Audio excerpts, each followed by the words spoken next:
All right, we finally got the JFK files that Trump promised. We are tomorrow announcing and giving all of the Kennedy files. So people have been waiting for decades for this, and I've instructed my people that are responsible, lots of different people, put together by Tulsi Gabbard, and that's going to be released tomorrow. Okay, so who killed JFK? That's what everybody wants to know. Did Oswald act alone? Was it Lyndon Johnson? Was it the CIA? Was it the Cubans? Or was it the Israelis? That's what a lot of people are wondering. Now, FBI Director Kash Patel, he sat down back in 2023 with Glenn Beck, and he said he had seen all of the files back then, and we already had all the information that we needed. Watch this. There's a very surprising. I never believed that the CIA killed Kennedy. No.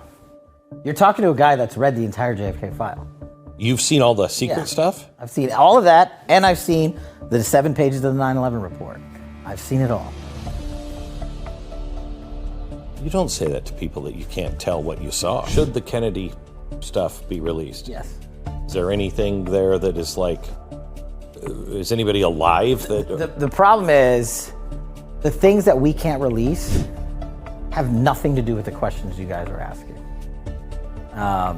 That's about as far as I can go on it. But like the answers you guys want, you pretty much have them. There's very minimal stuff that can't be seen for things that you wouldn't even think are related to that. Why can't we release them? And you're thinking temporally, like, did it stop back then? Right? You know, the way intelligence works is you're always developing it. Where did I get that? Where did that go? Oh, hey, I found that guy 5 years ago. Let's go talk to him. Where does that get us? You know, it's a little bit bigger of a jigsaw puzzle. I mean, it's the same. Look, so the 7 pages of the 9/11 report, yes, overnight, that needs to come out. I'm telling you, that's got to go. And there will be some people that are pissed off. Okay, yeah, we want those files too, but what was in these JFK files that were just dumped? We are still missing about 2,400 files that apparently were just recently discovered, so they weren't able to be released during this batch of 60,000 different documents. But so we'll wait for those. And of course, you know, it's like that's suspicious in and of itself. Why is there still 2,400 pages missing? When are we going to get those? Do those actually have the smoking gun in them? But it's interesting, Kash Patel said he'd already seen all of the documents and we had all of the information, that all of the questions we're asking, that's not what's being withheld. So that means we have everything. And this latest dump pretty much showed that there was really nothing new found in this dump. It was just further evidence and deeper, more robust information about what we already knew. For example, so what we now know and what we've known is that the CIA was watching Oswald for years. So for the longest time, the CIA said, we didn't know anything about him. He wasn't on our radar. And then the document dump that happened a couple of years ago, we discovered that the CIA absolutely knew because they were surveilling him. And this latest document dump shows that they were surveilling him even more than what we believed. They had been surveilling him for years.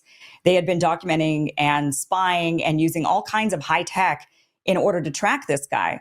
So the files show that the CIA started tracking Lee Harvey Oswald in November of 1959 when he moved to the Soviet Union, when he defected. They opened a 180-page file on him. They intercepted his mail. And in October of 1963, they recorded his calls in Mexico City. They also knew he was in Dallas by November 15th of 1963, a week before JFK's assassination, and they never let the Secret Service know. On September 28th of 1963, the CIA recorded Oswald phoning the Soviet embassy in Mexico City, talking to Valery Kostakov, a KGB officer, about a visa. They also caught him speaking with Ramiro Jesus Abreu Quintanilla, a Cuban intelligence officer, hinting at possible Cuban ties. So they were surveilling this guy heavily, and that is what this latest document dump showed. We're going to get into who was surveilling him because there's links there that point in an entirely different direction. But now Jack Ruby. The documents show that a November 24th, 1963 memo from J. Edgar Hoover says Jack Ruby, who killed Oswald, met with Chicago mob boss Sam Giancana. I'm sure I'm not saying these names right, so you'll have to forgive me, but Sam Giancana in 1962, suggesting that Ruby had mafia connections before the assassination. Well, so that's, this is all stuff we knew all of this. We knew Oswald was surveilled by the CIA. That finally came out in the document dump just a couple of years ago. And we also knew that Ruby was linked to the mob. But this more confirms a little bit more. Here's something interesting. A second shooter was mentioned. A CIA report from November 23rd of 1963 notes an unnamed witness saw a second man with a rifle near Delaney Plaza during the shooting, but there were no further details or proof of this, except there was a witness that who claims the FBI changed her story. So a second witness who saw another shooter, but she saw specifically who the shooter was. Julia Ann Mercer, she had an updated statement in the files, says that she saw Jack Ruby with rifles near the grassy knoll on November 22nd in 1963, and that the FBI then altered her affidavit to leave that out. And then the FBI came out and said, well, we did that because she said she was worried about retaliation from Jack Ruby and the mob. So we left that out. Oh, really? Likely story. So now you've got a potential second shooter at the scene of the crime, and one of the witnesses saying it was Jack Ruby who she saw very specifically. FBI had also flagged Oswald. So not only was they surveilling him and following him around and tapping his phone calls, but an October 10th, 1963 FBI memo labeled Oswald a person of interest after he contacted the Soviet embassy, yet they didn't stop him before November 22nd, 1963. So we now see the FBI was on him, the CIA was on him, surveilling him, and then we also see that there's potentially a second shooter on the grassy knoll. I mean, this is all, for years, they were telling us, oh, you conspiracy theorists about JFK, Oswald acted alone, it's obvious. And now we're getting even more evidence that, no, the conspiracy theories show to be, the official narrative doesn't add up exactly. And it gets worse.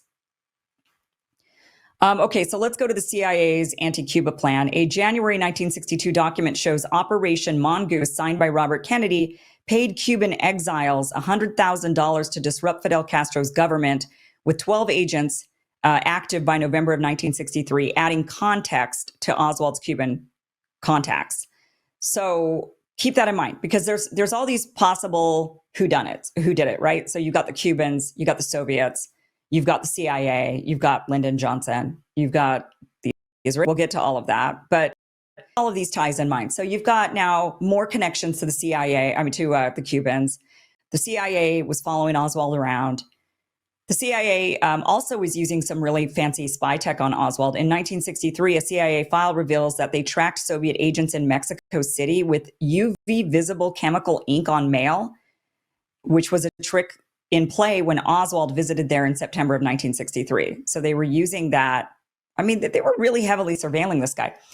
Also, in the files, we found out that the KGB looked into Oswald because they wanted to know, is he one of ours? And their response was, "Niet." A November 20th, 1991 U.S. intelligence teletype says KGB officer Slava Nikonov dug into 5 files on Oswald, who lived in the Soviet Union from 1959 to 1962, and Nikonov decided Oswald wasn't a KGB agent, calling him too unpredictable.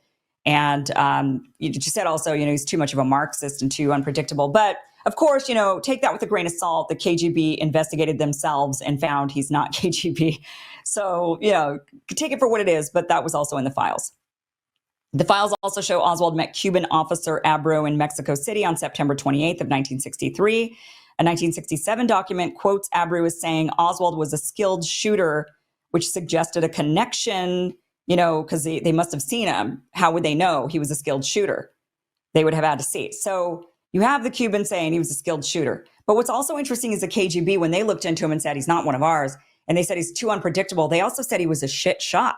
They said that he missed 6 out of 10. So he only got 4 out of 10 shots. So they said he's not one of ours, and he's unpredictable, he's wild, and he's a bad shot. And then the Cubans come along and they're like, oh, he's a great shot. Now let's go to a CIA, Gary Underhill.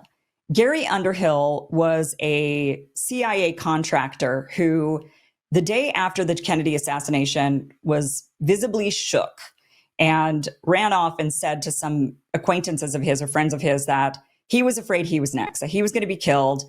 And he pointed the finger at a rogue faction inside the CIA who killed Kennedy. So he was blaming it on the CIA, but a rogue faction inside of the CIA.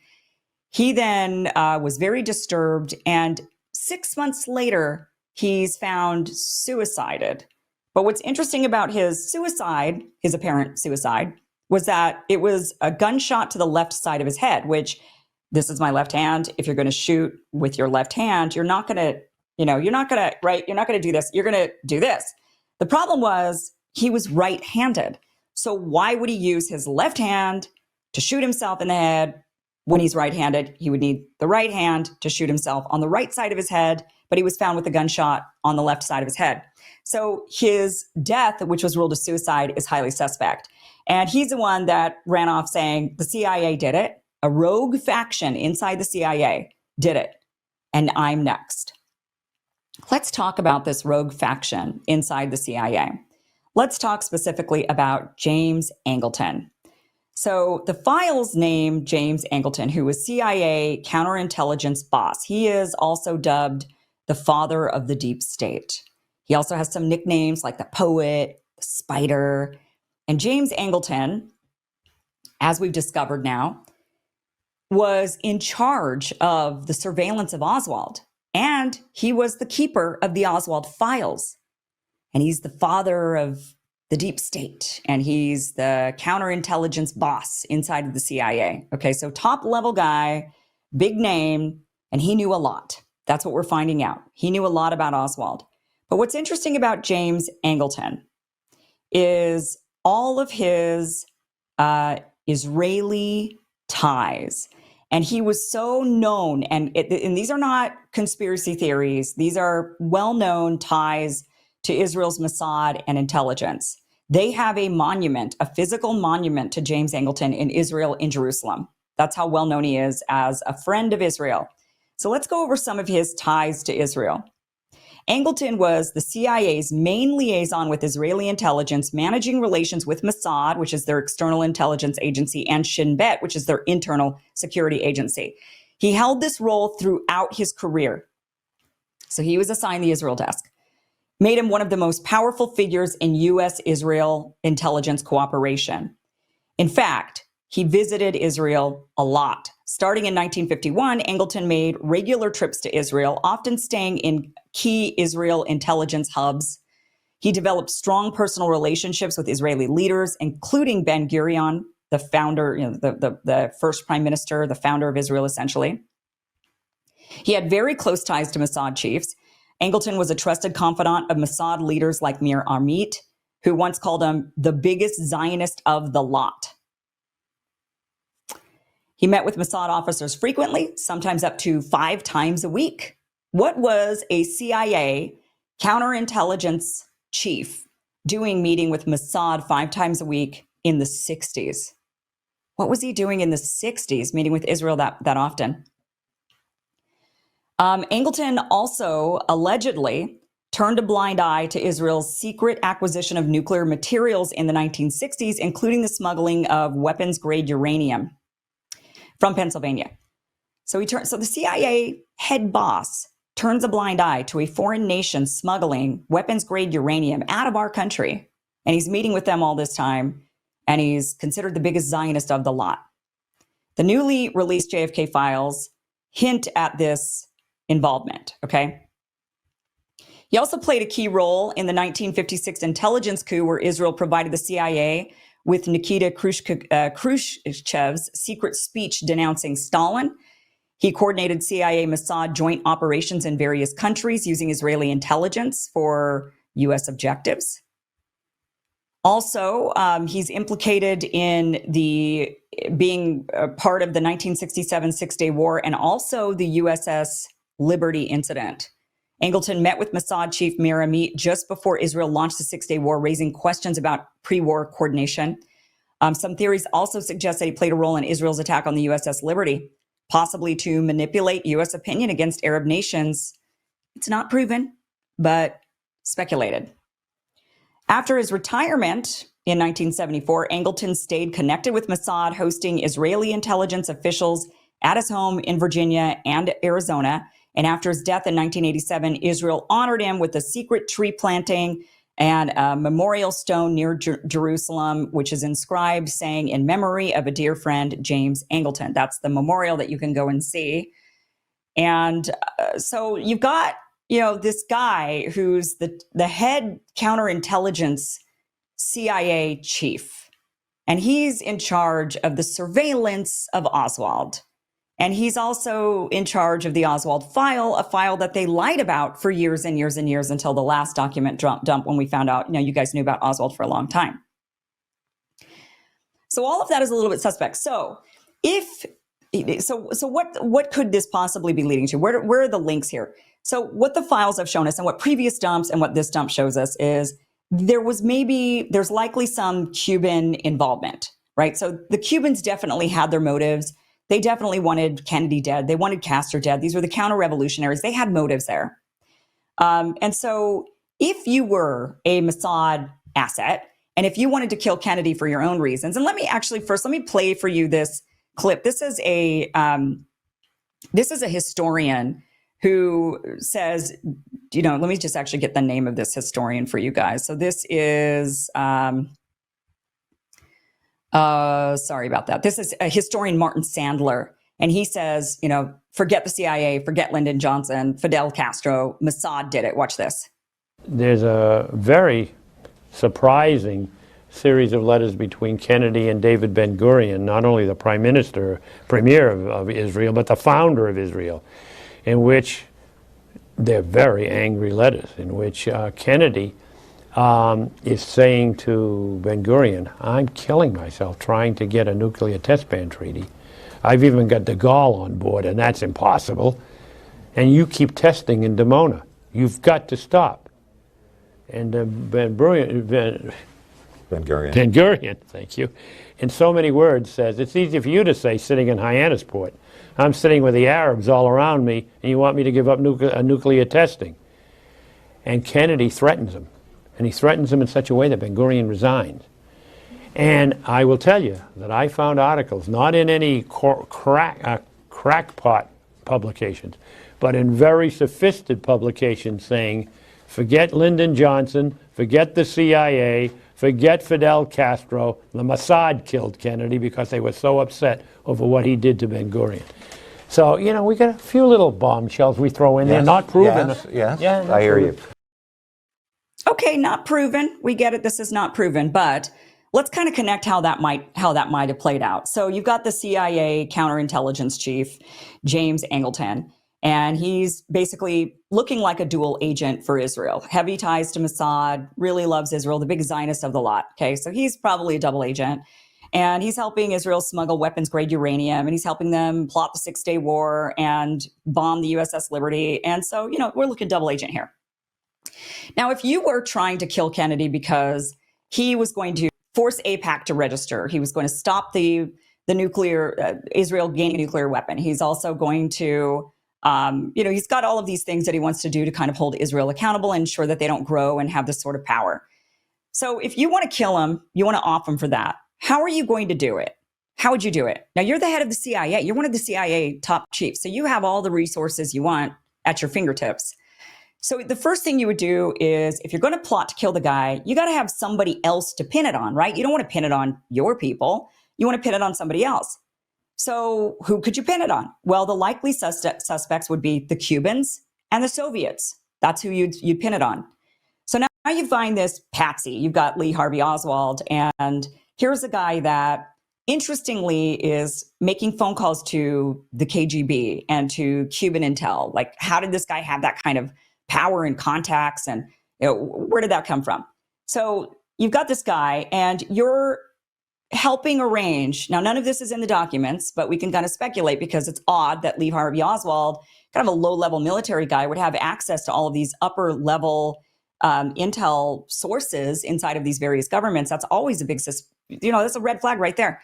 And he's able to go and defect to the Soviet Union, and then the U.S. brings him back and pays for it. I mean, this is weird stuff. So you find this guy, you coordinate all of these ties so that when the day comes, you could blame it on him and say, well, he had ties to the Soviets, he had ties to the Cubans, right? You get him in with all of these groups. And of course, you tell him he's doing a different mission. You feed him a bunch of lies, and really you're setting him up to be the fall guy. And then you've got the Cubans who have their own desires. They want Kennedy dead too because they don't want to normalize relations with Castro. They blame him for all kinds of stuff, right? So they've got their own motivations, but they don't have the means. They don't have the sophistication. But you do. You're the CIA chief. So you could go to the Cubans and you could set up some way through your own, you got your other sources, you got ties to other groups, and you can facilitate some ways to get the Cubans what they need so that you can also pin it on them. Because you're going to need to pin it on a couple of other sources because you might have, one might fall through and you got to be able to pin it on another. And it really helps that Lee Harvey Oswald, they were able to say this guy did it alone. So they didn't have to go any further than that. But they had the backup plan already set up and ready to go. That was, they already had the connections to the Soviets and they already set up the connections to the Cubans, having him go to meetings, having him meet with counter-revolutionaries, having him fly off to Cuba and have meetings, right? They've already got this set up so that they could blame it on the Cubans if they needed to. They didn't need to, but they could have. Now, one of the documents that was released in a previous dump showed that the counter-revolutionaries, the Cuban counter-revolutionaries, one of them was quoted saying that they had financial backers and that their financial backers were Jews, quote unquote. Okay. So again, if you're the Mossad intel chief pretending to be CIA for America, your contacts for the Cuban revolutionaries would probably be other Zionists because you're in on this scheme. You've got this plan and your Zionist friends are going to help facilitate this. Your other Mossad guys. So those Mossad guys are going to go to these counter-revolutionaries and fund them. And you've got maybe other Mossad guys helping Oswald get himself to the Soviet. You got all these, you're the spider. That's his nickname, the spider. So he's doing all of these, building a web. And then you've got Jack Ruby, right? Jack Ruby, Jacob Rubinstein, who'd been to Israel several times. And some of the reports were that he had just been to Israel a year before the assassination. And you've got a woman saying she saw Jacob Rubinstein in the grassy knoll. And it just so happened that Jacob Rubinstein ended up being the one who shot Lee Harvey Oswald and killed him. And then it just so happened that Jacob Rubinstein found his own self dead. So what's that about? Now they say, well, he was a mob boss, but what kind of mob? There's maybe now some evidence that Jack Ruby was involved, sure, in the mob, but also potentially Israeli gun runs and other types of nefarious stuff with some Israeli groups. So there's some chatter about that as well. So if you were the guy that was going to be orchestrating all of that, you would use your Mossad contacts, you would use your, you would facilitate this all through kind of a Mossad organized web, and you would pull it off and you would completely blame this on somebody else. And since you're the one in charge of the CIA and the files, you could sit there and just deny, we don't have any Oswald files. What are you talking about? We didn't even know this guy was even on the radar. Meanwhile, they were surveilling the guy for 4 years before the assassination. But they didn't know, we don't know who this guy is. So all of this is why people are now saying it looks like Israel did it. This is why the historian said Israel did it, because there's enough evidence to prove that the mastermind behind it was a double agent for Mossad. It wasn't a Cuban counter-revolutionary. Sure, they roped them into it. You're going to use anybody you can to get your objectives done, whether they be Cubans or Soviets, whoever you can get, as long as they want to get it done too, but you've got the means and you've got the ability. So it looks a lot like you've got to go to the top. Who was the one in charge? So it doesn't matter who actually pulled the trigger. You've got to figure out who was the one coordinating all of this. And it looks like there were, that Angleton had a lot to do with it. Now, Angleton probably roped in some other, like as Gary Underhill said, that there was a group inside the CIA. So we're not going to just pin it on Angleton. It was a group, according to the dead guy who was suicided. He said it was a rogue faction inside the CIA, which means double agents, or some of them could have been double agents with Mossad, but others had their own agendas. That they were using their power inside the CIA, their connections inside the CIA, and their motivations to off an American sitting president. This is a massive, massive scandal. Massive. And yet, the big question now is, so this is all we're going to get. Look, we're not going to get a smoking gun. We're never going to get they did it and we now know for sure. We could put all the pieces together and the pieces point in a very clear direction. You can't just blame it on the counter-revolutionaries in Cuba because there were too many other players involved and there's too many other inconsistencies there. But when you link it all together, you can link it back to a Mossad Israeli op led by double agents inside the CIA. Now, again, might have been some others inside the CIA who had different motivations that were also in on it. But the main power players, those who are really orchestrating it, it looks like, all of them just so happen to have ties to Zionists. So how do you explain that? The question then is, so we find this out. Okay, great. Now what? I mean, are we going to get any sort of, let's say we all come together and we're like, yeah, Israel did it. It's obvious, just like they blew up the USS Liberty. We know they did it. But now what? That's the big question. So what? Now what? Will anybody be held accountable? Probably not. Hospitals and schools are on high alert. Health officials are pushing fear again because of the measles and toxic mandates are creeping back. But real protection doesn't come from government orders. It starts with you. Here's what they don't tell you. A strong immune system is the best defense. That's why the wellness company's elderberry gummies are packed with antioxidants, vitamin C, and zinc to help keep your little ones healthy and resilient. But if pneumonia or an ear infection occurs, being prepared is everything. The kids' medical kit comes stocked with chewable amoxicillin and 5 other essential medications, so you're not scrambling if things take a turn. And for adults, Dr. Peter McCullough recommends the wellness company's natural immunity blend to keep the immune system ready for battle. If a more serious complication arises, well, the medical emergency kit provides critical medications for early intervention. Make long, expensive hospital waits a last resort. Don't get caught off guard. All it takes is filling out a digital intake form, and within 1 to 2 weeks, your kit arrives at your door. Get prepared now by heading to twc.health/Kim and use code KIM to save up to $45 off plus free shipping. Kits available to U.S. residents only. Thanks for watching this clip from the full Kim Iversen Show, which has a new show time. Catch the full Kim Iversen Show, 2 p.m. Pacific, 5 p.m. Eastern. Head to KimIversonShow.com. See you there.